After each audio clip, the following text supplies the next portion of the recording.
Good afternoon, everybody. John from our Hodgepodge Homestead. Hey, if you can hear that, sorry, the dishwasher's running, but we're going to roll anyway. This is Canuary, and today the Hodgepodge Homestead is going to do a Thai hot and sweet dipping sauce. Now, I got this, some of you guys may remember Mike Pratt, the Pratt Family Homestead. He's still out there, everybody. Hey, he showed me this Thai dipping sauce, gave me a few pints of it. Absolutely wonderful. It's so good on everything. Anything you want to put it on, it's wonderful. I'm getting the recipe out of this book, the Ball Home Complete Book of Home Preserving. It is on page 277. The ingredients are pretty simple. The whole process is pretty simple. This is going to be a water bath canning session again, like I did in the last one for Canuary. And right away, I want to thank everybody who's participating in Canuary. Really thank our host for putting it on. It's wonderful. It does so much for all of us. So thanks very much out there for everybody doing this. Let's see.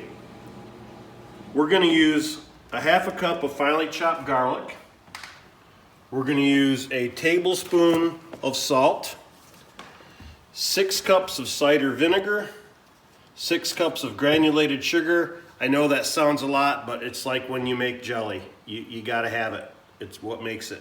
And then we're gonna have a half cup of crushed red bell pepper flakes, or red pepper flakes, whatever they are. They gotta be hot peppers, they can't be bell peppers.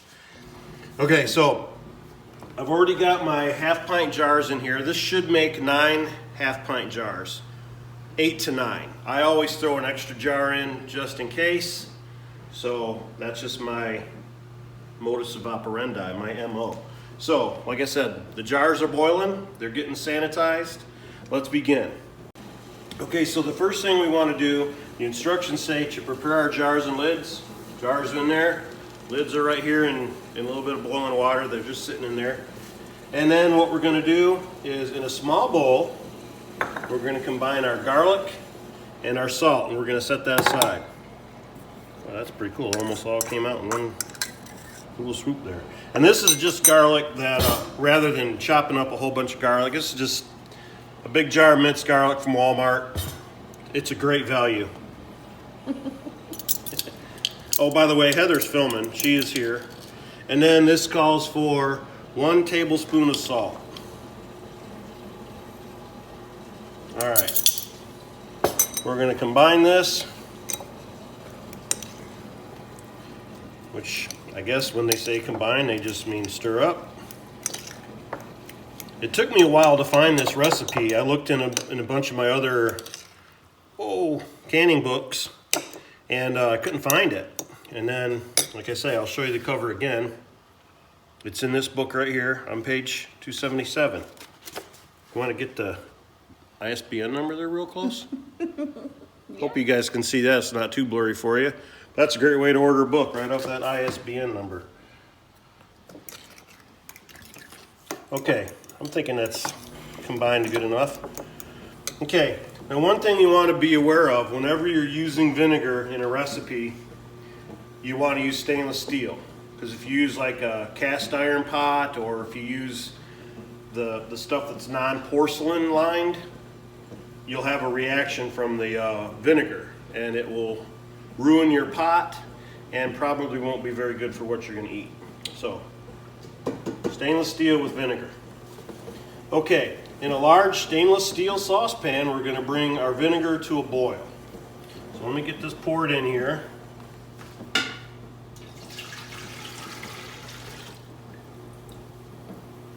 This great big 8-cup Pyrex we found one day antiquing with our good friends John and Kathy Proctor. John actually snagged it up and says, "Heather, do you have one of these?" She didn't, but she does now, so thank you, John. I'm sure I would have found it, but I'll give John the credit. Okay, so we're going to bring this to a boil. So I'm going to get it on the stove. Once it comes to a boil, I'll be back with you guys. Okay, guys, we're back. Just like that, huh? Our vinegar has come to a boil. So I'm going to add the 6 cups of sugar.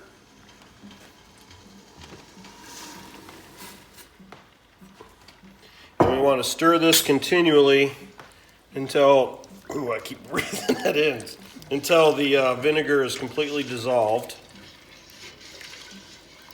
And I tell you what, standing over this stove today, our wood stoves, we got this place like a sauna in here. It's, what is it, about 14, 15 degrees outside today? It's pretty chilly. Heather and I went out and got wood for the next couple days out of the wood pile, and it was a pretty chilly morning to do that. I usually try to time it where I don't have to do it until the afternoon of the day I need it, but we went through some wood the last couple days. It's been bitter cold. Yep. Okay, it looks to me as if the sugar is all dissolved. That was fast. Yeah. So what I have to do now is bring this to a boil for, I believe it says 5 minutes. Reduce heat and boil gently for 5 minutes. All right. Heat is reduced. Lid is on. We'll be back to you guys in 5 minutes. Okay guys, so it's been 5 minutes. I'm gonna take the vinegar and sugar off the heat.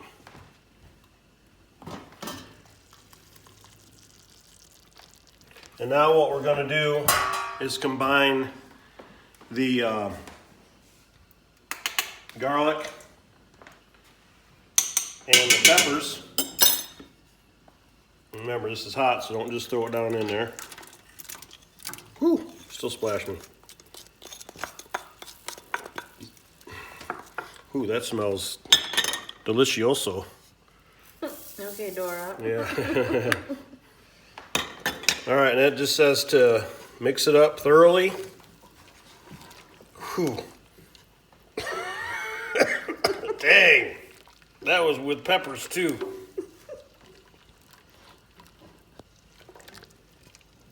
All right. Now what we have to do, bring this over here. Oh, I gotta put a hot pot down. Hot pad down. So wait, does it thicken up? It will. No, it doesn't thicken up much. It's more like you could pour it, like if you had an egg roll, you could pour it over the egg roll or pour it in a bowl and dunk in. That's what we need to do. I always thought it was chunky You'd think and like a jelly consistency. Yeah, you'd think with all that sugar, but the vinegar keeps that sugar from getting real stiff. Okay. That was hot. We're live here, folks. Safety first. Okay. Let me grab another hot pot holder. Get these up out.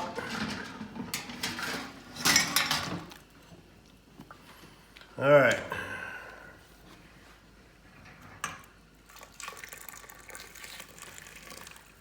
We're going to do these one at a time.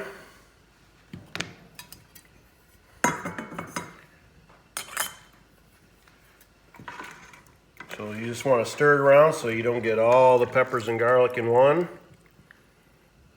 I'm going to ladle this into our hot jars.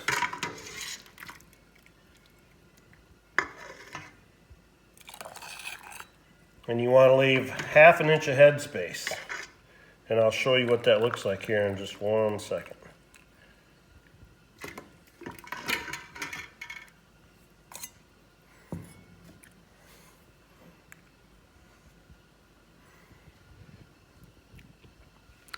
It's really okay. bright. Hold it in front of you. Okay, so each one of these lines are 1/4 inch. So actually I've got 1 inch of head space in there. So let's put a little bit more in.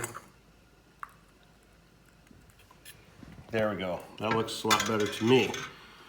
All right, let's grab a ring, or a lid, I'm sorry. Put it on, we take the ring, and I'm sure you guys have heard this in every canning video in January, finger tight. All right, we'll put it in. I'll show you one more. And what I do also, when I put my jars in there, is I put a little bit of vinegar in there. How much vinegar you say? Just a couple glugs, like a glug, not a jug, a glug. And what that does, you know, we live on a well here and our water is a hard water. So what the vinegar does is it keeps the jars from getting a white film on them when they dry. I mean, you can wipe it off real simple, but the two little glugs of vinegar keep you from having to do that step. Oh, and you know what I'm forgetting to do? Wipe your top. Yep, I forgot to wipe my top. So let's get that done. They came right out of the hot. I was pretty careful. I'm not gonna redo the one. We'll be okay, I believe. But it's a good habit to get into, guys. All right, when I get the rest of these done, we'll come back to you, and then we'll get them on the stove and we'll process them, and then we'll go from there. So be back in a couple minutes. All right, guys, I got 9 jars filled. 1, 2, 3, 4, 5, 6, 7, 8, yeah, 9 jars. I probably could have had a 10th jar, but I don't have one clean and ready. So what I have left here, there's probably, I'd say probably 3 ladles full still in there. So what I'm gonna do, I'm just gonna put that in a pint jar and just put it in the refrigerator and have it for when I want, rather than processing it. So I'd have to eat it in probably 10 days or so. Okay, so we're gonna drop these back down in the water. And remember, you want to make sure they're covered by at least a good inch of water. Bring it back over to the stove.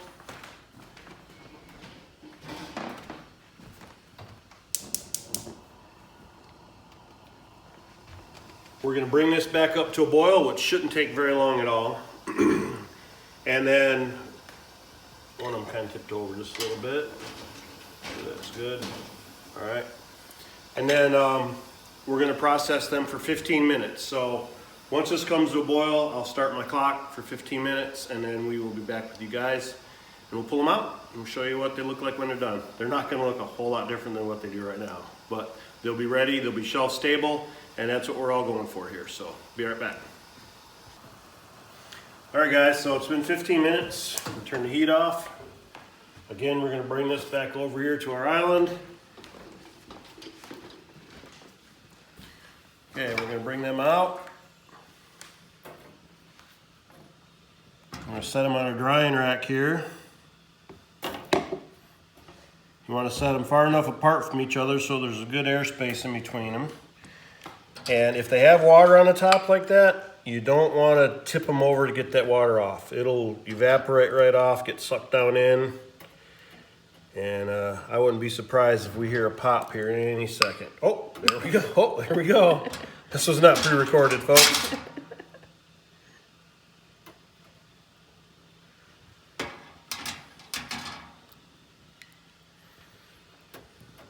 Now I'll let these sit here probably till later on this afternoon, this evening. And I'll remove the lids and just let them sit. Okay, so there's 9 jars of dipping sauce. This is what we had left over. I probably could have got another pint. That's about half a pint right there. So these are half pints, I'm sorry. So that's what's left. I'll put this in the refrigerator, and maybe I'll make some keto egg rolls for my girl here. Sounds good. For me too.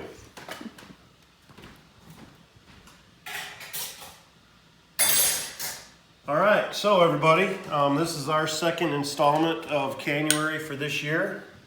Again, I'd like to thank Lisa Sutton at Sutton's Days. We will have all the other videos linked at the bottom of our page. The channels. Make sure you go over and check those out. Make sure you comment on every one of those, because at the end of Canuary, Lisa will be giving away a pressure canner. I believe a 23 quart pressure canner. That's awesome. We appreciate her doing this for us. It helps us out. It helps everybody else out. And to have this type of community doing things together is awesome. Heather and I both appreciate it very much. But anyway, you know, as we always say here at Todd's Podge Homestead, we love making our Thai dipping sauce from scratch, and you guys should too. We'll see y'all later.